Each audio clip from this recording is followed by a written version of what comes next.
Hi, everyone, and welcome to the Thrive Co-Living Communities YouTube podcast. I'm Mark Stein, Thrive founder and your podcast host. We're creating sustainable, inclusive, and multi-generational residential communities from repurposed big box stores or other unused buildings. By offering unique and ecological co-living options, our aim is to combat the epidemic of isolation, revitalize communities, and help others discover the many benefits of engaged community living. In this podcast series, join us as we discuss co-living and other aspects of our concept, in addition to bringing you interesting people who are doing cool things from around the world. Through this podcast, learn more about our concept and see how Thrive co-living communities will bring together people from all walks of life. To find more about us, visit www.thrivecolivingcommunities.org. Thanks for watching and enjoy the podcast. Hi, everybody, and welcome back to the Thrive Co-Living Communities podcast. It's always a challenge for me to get that out. Jennifer, still is. It's a mouthful, I know. I remember. And on YouTube. And my guest today is Jennifer Hooper. And if you've watched earlier episodes of our podcast, you'll recognize her and her voice because she and I co-hosted the first, maybe quite a 20 few episodes. Yeah. So go back and look at some of those. And my hair is different, I think. I don't know. Meet Jennifer. Yeah, and your background's different. That's my background's different. So Jennifer is a life coach, but I want to give her bona fides vis-a-vis Thrive because she was probably one of our earliest enthusiasts about Thrive, and really love the idea. I'll let her talk in detail about it, but and her mother really likes it. So I really am grateful to her for helping us kick off this podcast, and she's really responsible for the nuts and bolts of getting it started. So thank you for that. Thank you for your enthusiasm over the past several years and friendship. So thanks for that. And yeah, you're welcome to the hot seat. I know, it's funny to be on this side of the microphone. So her coaching business is cleverly called Jennifer Hooper Coaching. So you don't have to .com. don't have to wonder what she does. So talk a little bit. We really haven't talked a lot about your coaching. So right. A lot of this will be new to me. So talk about what you do, what your focus is. How's it different from a lot of people are familiar with business coaches and maybe not life coaches, although they're quite popular these days too, life coaches. But tell us a little bit about what you do, and also include, why would somebody want to hire a life coach? Why would somebody need one? But yeah, well, we could start with that. Okay. Typically I work with people who want to achieve something in their life, but they just can't figure it out on their own. And what we do is we focus in on one particular area of life. There's maybe 8 or 9 prime areas of life. It could be health, it could be relationship, it could be finances or career. And they don't need, or they've already had therapy, and very useful, very needed in many cases, but they really want to be future focused. A lot of times, the way I explain the difference between therapy and coaching is that a therapist often helps you get through an emotional time in your life and maybe help you get from dysfunctional to functional. Whereas a coach takes you from that functional level and makes things in your life more optimal. There's overlap, of course, and there's value in both. So I've definitely had my fair share of therapy. I'm not saying coaching is better, it's just different. And so we really start with the end in mind. What area of life do you want to work on? And within that area of life, what do you want to accomplish? And let me jump in and ask you this. yeah, Would you say coaching is more practically focused, more practical than therapy? Or maybe, I don't know, I don't know if that's the right word. more concrete? I mean, it can be, but I don't think it's a black and white answer either, because Okay. I think therapy can be concrete and practical as well. Okay. And there's different types of coaches out there. There's some coaches that will tell you exactly what to do and expect you to go do it. There are, and that's more of maybe a mentor capacity. Then you could have a consultant type of coach who, maybe will look at the bigger picture a little bit and give you some strategy, which is also great. The type of coaching that I do, I don't tell people what to do, but what I do is I guide them to go inward for their own answers. We really all have the answers we need inside of us, but sometimes we can't see them. It's like my coach always says, you can't see the label from within the jar. So you need someone to really offer you some perspective that you're not able to see yet. Mm-hmm. So that answers the first. Does that answer the first question? Why does someone want a coach? Mm-hmm. And then I forget the other parts of your question. Do you remember? What do you do and how's your approach? Oh, yeah. So I'm certified in neuro-linguistic programming, timeline therapy, hypnotherapy, and Reiki. And so really, I take my clients on a journey, and we start with, I really ask a lot of questions about their experiences, where they want to go, what's that clear vision that they're trying to achieve. And then we kind of work backwards, and I'm able to ask questions that take people deeper and deeper and deeper. So the way I like to explain it is that we have presenting problems, greater problems, and root cause problems. And so a presenting problem might be, someone shows up on my first call and says, oh, I don't have enough time. I just don't have, I can't manage my life because I'm too busy. Well, that's not the real problem. That's the presenting problem, because we all have the same amount of time, right? So the question is, how are you using your time? How are you allocating it? So I'm going to ask deeper questions and find out that the greater problem might actually be some kind of fear of success. So that's the problem underneath the problem. But I don't stop there. I keep digging and get down to the root cause. And underneath the fear of success, a root cause problem might be unworthy. I'm a failure. I'll be rejected. Like, those are core problems that, yes, are going to show up in the presenting area, but they're also going to show up in all contexts of life, not just one. So we are going to clean that root cause up. We're going to clean it up. And that area of life that you came to see me is going to get better, but so are the other areas of your life. But we really just focus on one area at a time. It could be a parental message. You're no good. Oh, You're not yeah. going to amount to anything that we believe, right? Yes. Those are called limiting decisions. And our limiting decisions or root causes are typically manifest in our formative years between 0 and 7. And so, yes, it could be the voice of a parent or a teacher or an experience that we had as a kid that just made us decide something about ourselves. For example, when I was 5, I was a chubby kid. And my mom, at a well visit with my pediatrician, got the message that I was, those charts, the height and weight charts, I was too much weight for height.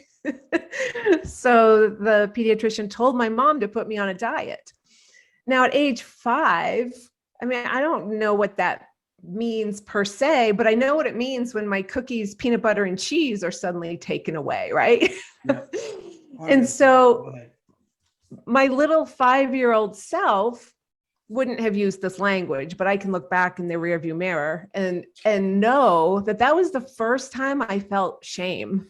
And that was the first time I really believed something's wrong with me. I'm broken. I'm flawed.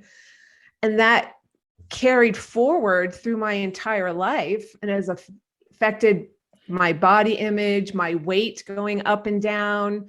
You know, that shame kind of comes out sideways sometimes in relationships or in career. And my job as a life coach is to help people clear that up using timeline therapy. And I have a process, it's called a personal breakthrough. And it's very quick and it's very permanent. It's about 10 or 12 hours of work. It's not something that we have to meet week after week and month after month, where I use this guided kind of meditative process to permanently change and erase these limiting decisions and negative emotion that we've picked up and been carrying with us for a long time. I was put on diet pills at about 7, and I'm sure it was some sort of speed because I was always jittery. This was about 3rd grade. Oh my gosh. So imagine that. And I didn't think of that until you mentioned that. Yeah. Yeah. And then the other thing is that we accumulate negative emotion in our body. And I like to use the analogy of a Jenga tower. You know what the game Jenga? Mm-hmm. Yeah. So imagine that each block in the game of Jenga is an incident of an emotion that you had. So let's pick shame. So at 5 years old, I felt my first experience was shame, and that was my first block in my Jenga tower. Well, as I go through life and I accumulate more experiences and I have more shame creep up in different ways, like when I was a chubby teenager and a boy might make a comment about me, or, you know, I took my parents' car once when I had my driver's license and I assumed they knew where I was, but when I got home, my dad was so mad because he didn't know where I or the car was. And so I got an important lesson that day, which accumulated to my shame tower. So over time, that tower gets higher and higher and higher. And just like in the game Jenga, the higher the tower gets, the more unstable and less predictable it gets. So you might have a shame tower, a sad tower, an anger tower. And because it's accumulated in your body, because it hasn't been resolved, then it becomes unpredictable. Because you know those people that have like a hair trigger response to anger or rage? That's because they have accumulated all of this emotion. And so through the timeline therapy that I take clients through, we bring down their Jenga tower to ground zero. And so that doesn't mean they're never going to experience anger or sadness or shame or guilt or whatever it is. It just means that it's going to be like an appropriate amount, not this big, huge accumulated stack, which is technically called a gestalt, but that's a little, I like the Jenga tower better. Yeah. A little less clinical. Seems more relatable. Yeah. So give some case studies, of course, not revealing any identifying information, but talk about some of the breakthroughs that people have had and some of the accomplishments as a result of removing some of those barriers. Oh, that's a great question. So one of my more recent clients is a 67-year-old male, and he's the husband of a good friend of mine. So she referred him to me. And the reason his presenting problem was a whole lot of anger and resentments about COVID. About what? COVID, the pandemic. you know, the mandates, the vaccines, the politicians, the voters, the isolation. Like The he was, mask. the masks, yeah, everything. He just had so much anger that he was carrying around with him. And his wife, my friend, couldn't stand it.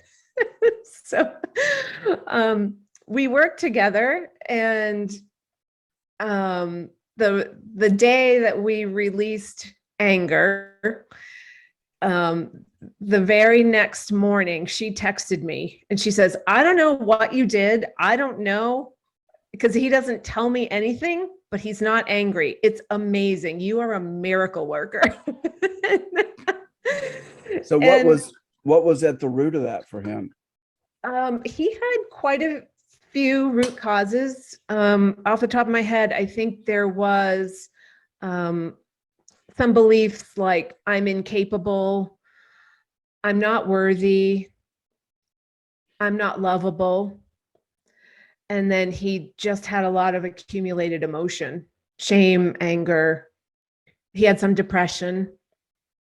And so, and then, you know, once we clear up all of this accumulated junk, then I work on helping the client achieve a goal in the future.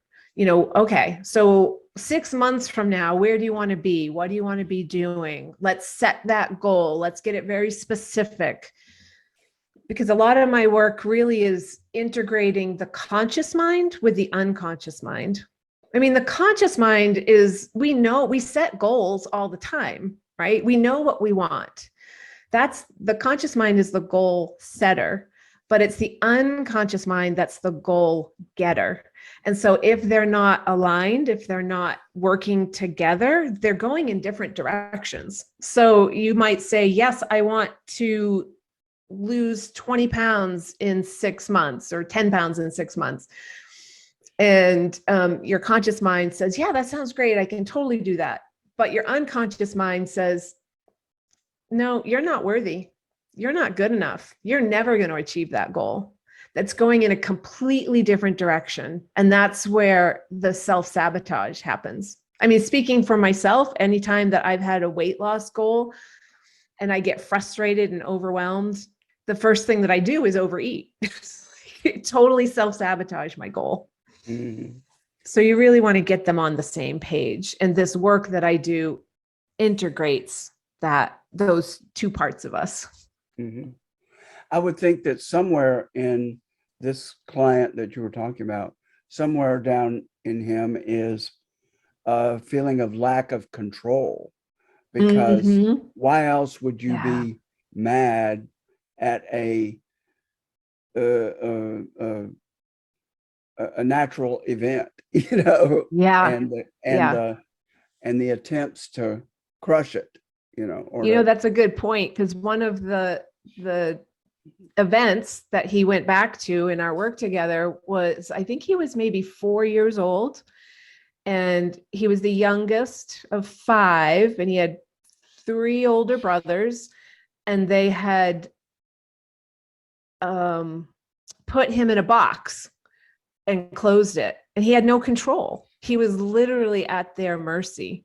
And talk about fear and anger and not feeling cared for. That's where a lot of his root causes stemmed from. Mm-hmm. And he was literally trying to beat his way out of a box. And then that's COVID right. hit. Here he is. There you go. And that's the thing, is that these early events in our lives are impacting how we're showing up as adults. I mean, that event happened 63 years earlier. And it was sideways, affecting his present life. It's amazing how early things can imprint on us, you know? It's incredible.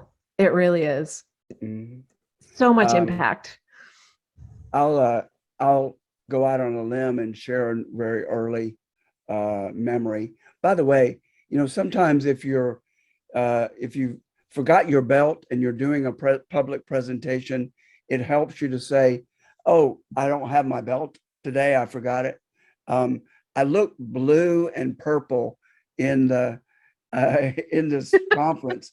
I have a window in front of me, and usually it's daylight. And this is the first time I've done a podcast this late in the Oh, how afternoon funny. when it's Yeah. getting dark.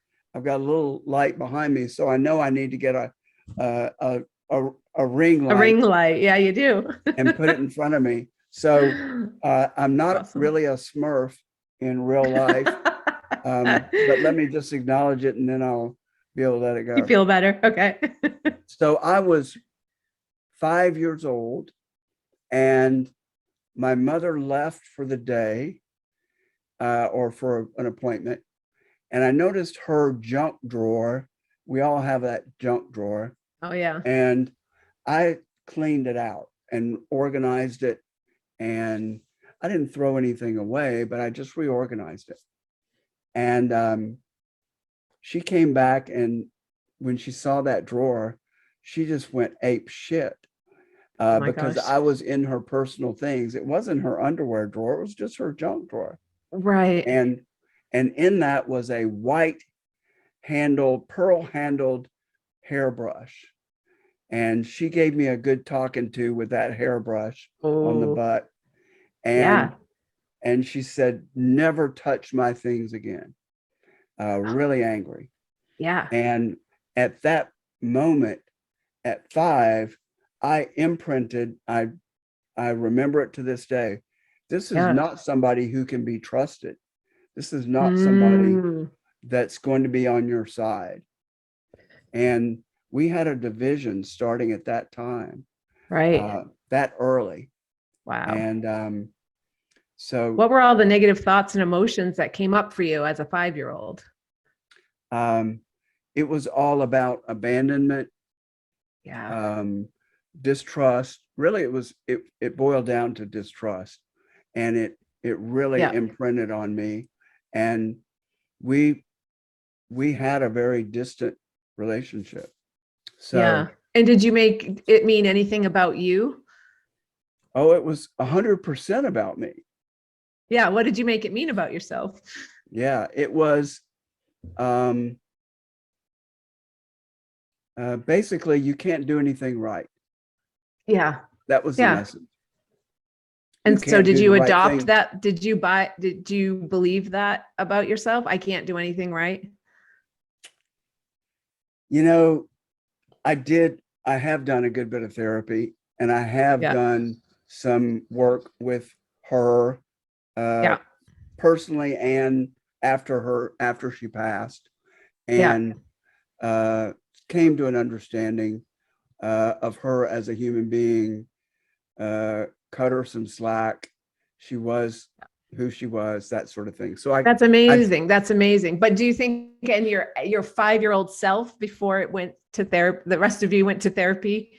Do you think did you or were you very wise? Were you a very wise 5-year-old, which is also possible, realizing this person, it's all about that person, not about me. yeah, that well, really just that she wasn't safe. Um, Yeah. I was very wise and wise ass like I am now at 5, because I remember another time, it was right around that same period. I haven't revealed this much of this podcast, but it's probably We're coaching here. No. illustrative. So, um, Yes. so she had this belt that was about 4 inches wide, so big that it had a buckle with 2 prongs on it. And Yeah. she came out one night. I have another brother, or had one other brother at the time. We were talking and laughing in the next bedroom, and she had told us to shut up, and we didn't. And I heard that closet door slam open, and that belt Ooh. swinging, and the tines Yeah. rattling. Yeah. So, and I won't diverge from that, but I wonder if I don't think people spank as much as they did during that time. when we were growing up. Probably not as much, but it happens, of Yeah. course. Yeah. So as she was hitting both of us separately, she said, "You're going to respect me." Okay. And I went in afterwards, maybe 10 minutes afterwards, into her bedroom. And I said, "There are two types of respect." This is at 5. And This I is do remember you're a 5-year-old. That okay. This there is are a two great types story. of respect. There's a respect that you demand, and there's a respect that you earn. And I went back into my bedroom. And I Wow. remember their jaws being wide open, hearing I that from a bet. 5-year-old. So, Yeah, that is pretty astute for a 5-year-old. And I will say most people would at 5 years old not have that maturity or that much awareness. And those experiences would create beliefs about themselves. I'm not safe. I'm abandoned. I'm not good enough. I, you know, I'm a screw up, whatever it is. And that's what, and then with those limiting beliefs, we go out in the world and we find evidence to support them. We're like, oh, there it is again. I failed the test, or, I, whatever, can't get the girl, can't get the guy. I'm a failure. And that just adds more evidence to what we already believe. No, that was an example of turning it back on her. Yeah, that's amazing. So good for you. Yeah. Sorry about the dog barking, by the way. I'm sure. Yeah. Did you hear any I of don't this? hear it. Oh, okay, perfect. I do. So anyway, and just to give the end of the story, I must have worked through it, because I do have an underlying belief that I can pretty much accomplish what I want to accomplish. And awesome. The timing has Yeah. to be right. All the pieces have to be right. And it has to be honest. It has to have hard work, and it has to be thoughtful. But I don't have many self-limiting Amazing behaviors. Yeah, that's underneath great. it. Let's talk about the dream state as a contributor to the unconscious messages and the conflict Yes. between what we consciously believe and tell ourselves, and then I think our dreams come in and correct us or give us messages. What's your view of the role of dreams, and do you use it? I would imagine that if somebody's working with you and they're really doing the work, that they're probably having a pretty active dream period during It's that funny, time. after I have reports of clients after working with me that their dream activity increases. Like, oh my gosh, I'm having the wildest dreams. I don't know what's going on. Well, the work that I do is, like I said, neuro-linguistic programming. So we are reprogramming old patterns in your brain and creating new ones. And we are also increasing the integration between the conscious and unconscious mind. So it makes sense to me that your dream activity goes up. That is your unconscious mind giving you messages, like you said. And the thing about our unconscious mind is that it's very abstract. It doesn't speak to us like our conscious mind does. It's not complete sentences. It's like images or pictures or sounds or symbols. And it's our job to question it. What does that represent? What does that scene mean? What learning can I get from it? And the more you ask yourself those questions, the more the integration starts to form. And then you're getting both sides of your brain in alignment. But you do have to ask the questions. You do have to do the work of getting the learnings. What do I need to learn here?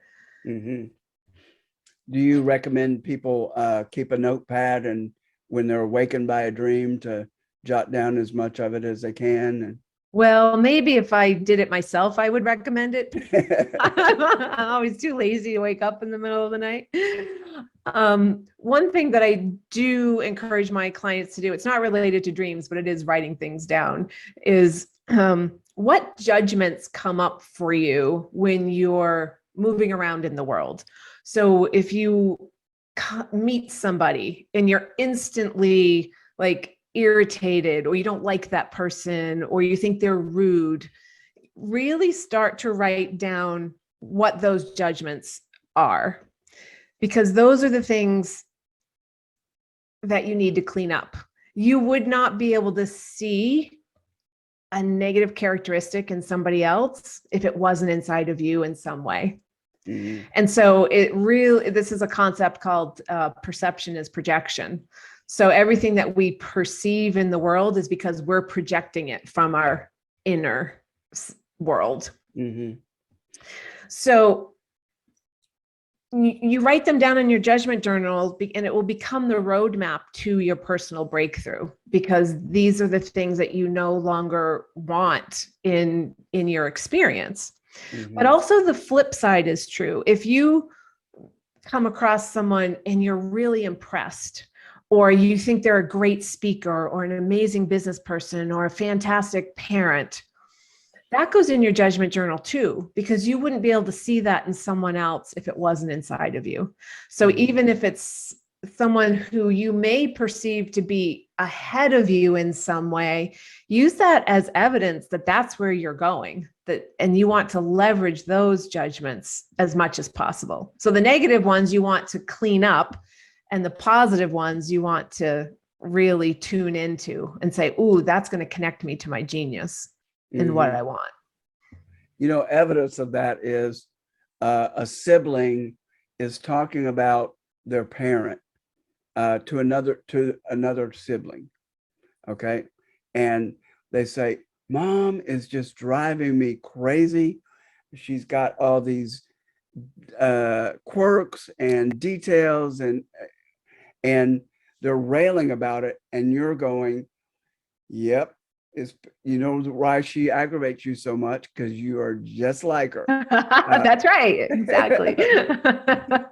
Yeah. The other sibling could be like, what are you talking about? She's the most loving, generous, amazing person ever. No wonder she bugs you about that. You do the same thing. Yeah, that's funny. That's so true. One of my, not mentors, that's not the right word. An idol is a little strong, but I really admire Tony Robbins and the work that he does. And I've, followed him for a while and watched his Netflix documentary or whatever. And just recently I had a client compare me to him. And I'm like, oh my God, that's amazing. And the funny thing is that Tony Robbins and I have the same training, but to work with him, you have to pay $1 million and wait a year. Trust me, I don't make that much money and you don't have to wait that long. Yeah, I think I saw parts of a documentary about him. He is it's really good. Quite a character, isn't he? Okay, how about this? Visioning and projecting vision has to come into play with your work. Talk about how you guide clients, and what is that? What is visioning? And I may be using the wrong, a different term for it. Yeah.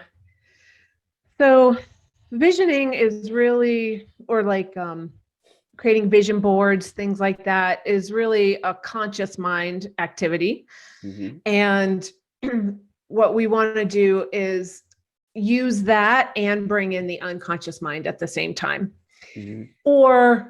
And all of the senses that are available to us. So when I'm helping a client create a 6-month goal in the future, we are getting crystal clear, number one, about what the goal is, but also what is that last step that is going to happen for you to know and understand that that goal has been achieved. Mm-hmm. So let's say you're an entrepreneur and you have a financial goal, and that last step is when you get that client deposit and you see the alert on your phone or something like that.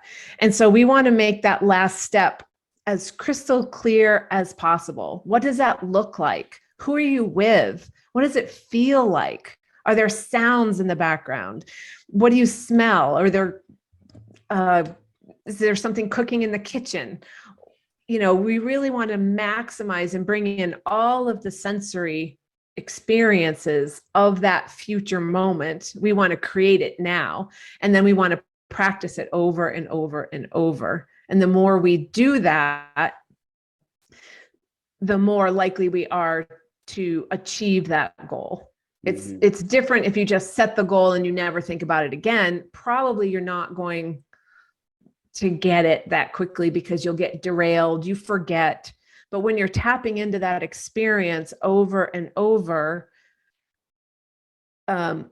you're getting excited, you're getting motivated, and that's where the inspired action comes in. That's where the unconscious mind or your intuition will give you the next step or give you an idea to say, oh, okay, the next thing I need to do to get closer to that is to, call Jack. And you don't even know why you need to call Jack, but you're like, okay, it came into my mind, and you called Jack, and all of a sudden Jack says, oh, I can refer you to, 3 people that I know, or I want to refer you. I've been meaning to call you, that kind of thing. Mm-hmm. So that is an example of integrating the vision with your conscious mind and getting the wisdom from your unconscious mind of what actually to do.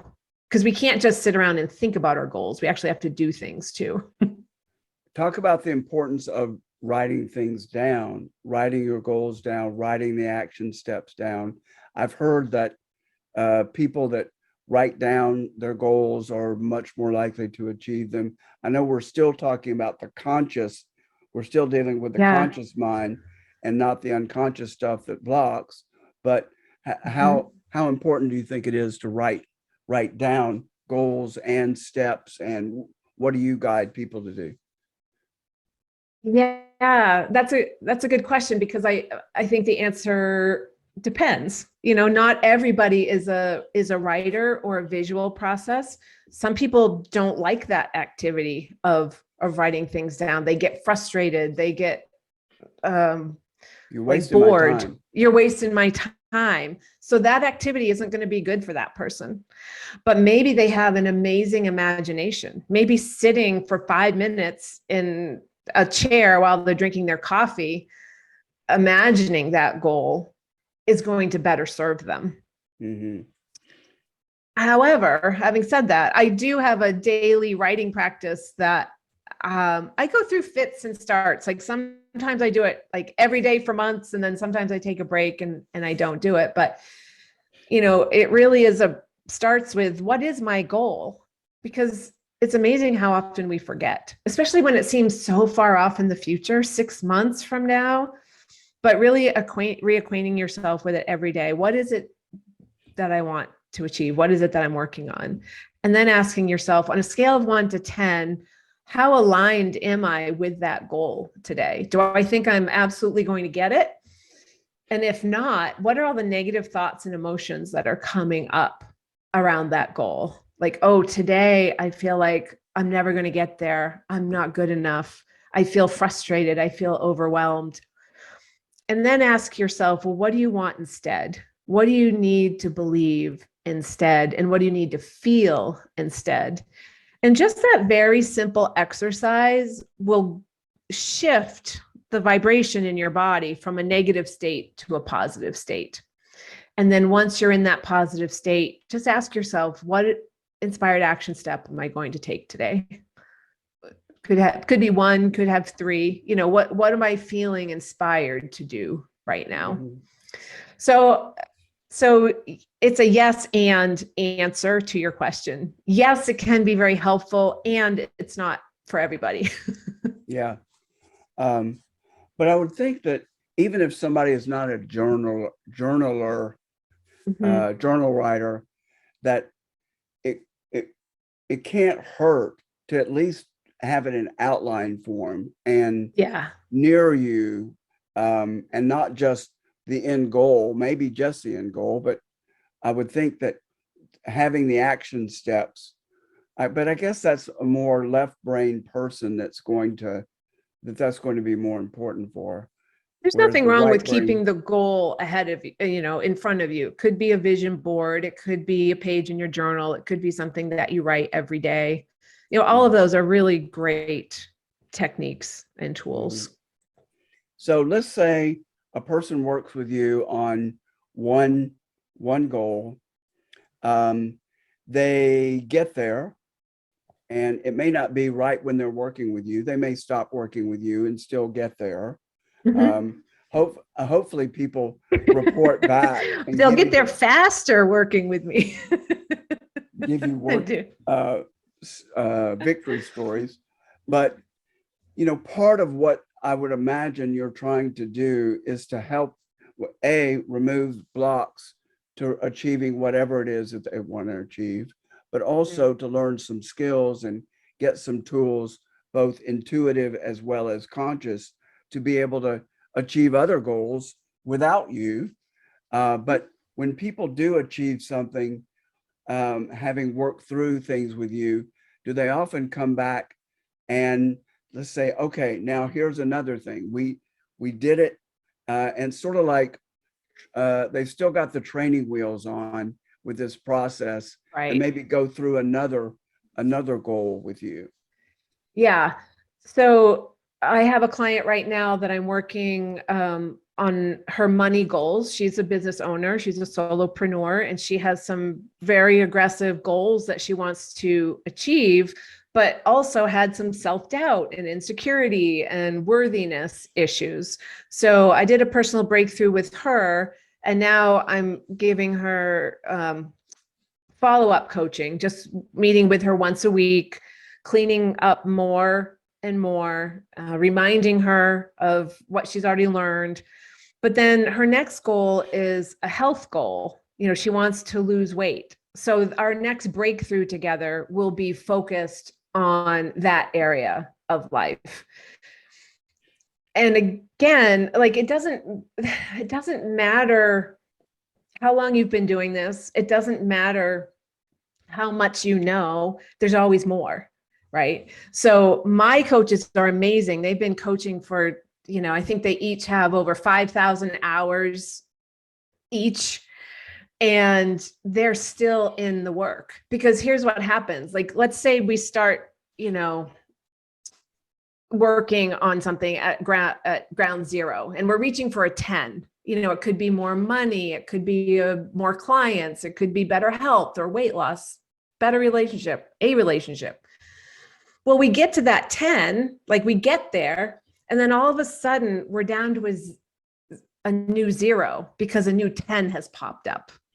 And so I mentioned my coaches because they co-founded a company called Genius Unlocked Coaching Institute, and they are constantly coaching each other. They've been doing this for years. They're still in it. They're still doing the work. So yes, you can get a personal breakthrough, and yes, your life is going to be better, and you could still keep going if you want to. It's a choice. It depends. And of course, you don't have to either. Is the weight loss one the hardest? I would just think that there's so many messages that we have around food and for so long. Right. I would just think that's got to be the hardest one. Is it? It's funny you ask that, because I don't actually have any clients working on weight loss, but I probably use it as an example because it's something I'm working on, or it's something I'm aspiring to, and I haven't had a breakthrough in that area of life, so I'm still struggling with it. But it's in my future for sure. But I don't think there is any such thing as hardest. Everything presents a challenge, and it just depends on our experiences. One thing I wanted to mention before I forget is that I help a lot of clients with trauma too, and trauma doesn't. I explain it as big T and little t trauma. Big T trauma are those things that come up when we think of trauma. It might be, abuse, or massive loss, or, someone getting robbed. Those are big traumatic events. But every single one of us has experienced trauma of some kind. So for me, like going through divorce, that was trauma. For me, being a foster parent and having to say goodbye to two little girls that I'd had in my home, they were babies after 6 months, that was trauma. And those traumas are those emotional, mental scars that we carry around, man, for a long time, not even knowing it, not even believing that we've been through trauma.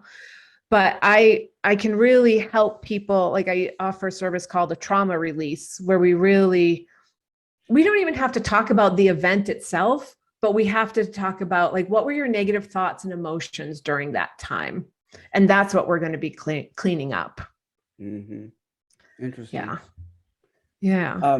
One phenomenon that I've heard that most people have, and there's a dream around it that I've had, is imposter syndrome. Yeah, that comes up. It sounds like for a lot of professional people that really is prominent.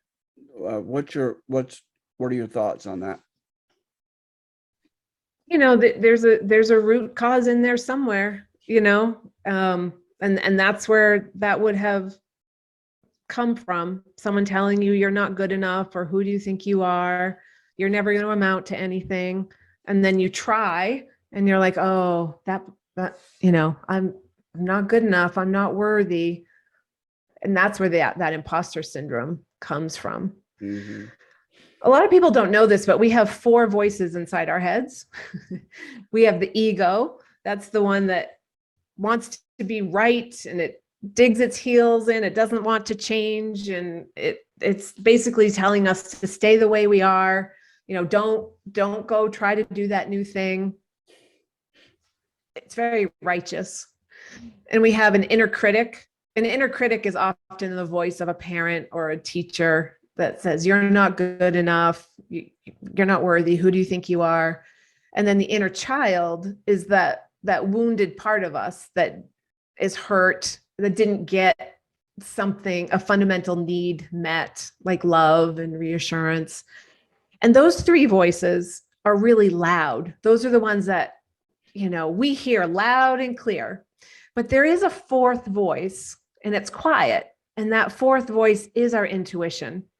And our intuition is always there to support us. It's always there to guide us. It always has our best interest in mind. But we usually ignore that one. It's quieter. It doesn't want to make a big stink like the other 3 voices. We don't trust it. But that's the one that we really have to work at tuning into. That's the one where the inspired action and the guidance really comes from. Is that the one that comes up more when we're meditating, or yes, we're quiet and reading, and that inspired vision comes up? Yeah, a lot of times people, when they're out in nature, are more likely to tune into their intuition. Definitely in meditation. I'm actually going through a meditation coach certification training now, where I'm learning how to create guided meditations for people, and I'm having a lot of fun with that. When I'm sitting in front of a body of water, that's what does it for me. Oh, yes. Calming and big water. Yeah. Yes. I understand completely. My back to imposter syndrome, just one more minute. Yeah. I've polled people, and people have a similar dream, especially professional people. And my dream was that I was 1 credit, not 1 class, but 1 credit short of graduation. And I'm going around trying to find a class to do to get that credit, because I didn't really graduate. And a lot of people that I talk to have some variation of that, of that dream. And I interpret it to be mean I'm not qualified to do what I'm doing. Yeah. I don't have the credentials. Oh, So, that's funny. well, we've covered a lot of ground. Is there Mm. something that we haven't talked about that you'd like to share about your practice, about, and we'll get some contact information from you, but Okay. anything close to your heart about your work and your practice? I just really love this work so much. And I feel like everybody deserves the best life that they can have. And life throws us curveballs for sure. But that doesn't have to mean that there's not, well, I don't know, I'll use a cliche um, phrase, I guess. There can be a rainbow on the other side, right? If we're just willing to do the work of going inward. That's what it really boils down to, is going inward and not necessarily doing all of the things that society tells us we should be doing, or our boss or our spouse or our society or our social media feed. Really, what lights you up? What do you want to get out of this one very precious life that you have? I believe it's possible. Mm-hmm. The quote that comes to mind is "No rain, no rainbow." So, Oh, I like that. I've never heard that, but that's uh, exactly right. Yeah. No rain, no rainbow. Yeah, I can thank my hardest obstacles for my biggest learnings and rewards. They mhm. really helped shape who I'm turning out to be, doing the hard stuff. I could see how the work could be really rewarding to provide uh, a framework. It's not exactly, yeah, but providing a framework for people and seeing their breakthrough as they're uh, getting beyond some of these hindrances and seeing them blossom. I know I did mediation for a long time, still do occasionally. And when people have resolved their conflict, their face opens up, they're brighter, um, and they literally look different. Um, so you see they come in kind of closed Yeah, up, and then they open up and they really just shine. Um, and I they don't love have that. bad lighting like I do. I don't have the But Smurf lighting. so so before I let you go, Yeah. talk a little bit about what that feels like to witness that, Oh to my gosh. facilitate that, but you're not, they're doing it. I Um, know. I'm just the tour guide. That's what I say. I just guide them on this meditative journey that takes them, back into their lives, and giving them a new perspective on events that they've been holding on to for a long time in a negative light. And it's when they get that aha, like I'm thinking about that 67-year-old male client that I had, and taking him back to that event where his brothers put him in a box, and he was like, I haven't thought about this for years. But it actually, his first comment was, well, this is what's coming up, but that's not affecting me at all. And then the more he got into it, the more he realized how much fear he'd been holding on to, how much unworthiness he'd been holding on to. And by the time we were done with our session, he was like, wow, that was so powerful. And his whole face, like you said, had changed. It had gone, it was relaxed. He was smiling. He was shaking his head, going, oh my gosh, that was amazing.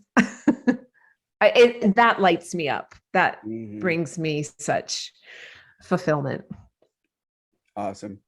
Yeah. So if people would like to do some work with you, or they have a husband that needs to talk to you and they're willing to pay double for their husband or spouse to come work with you, how can they Okay. best get in touch with you?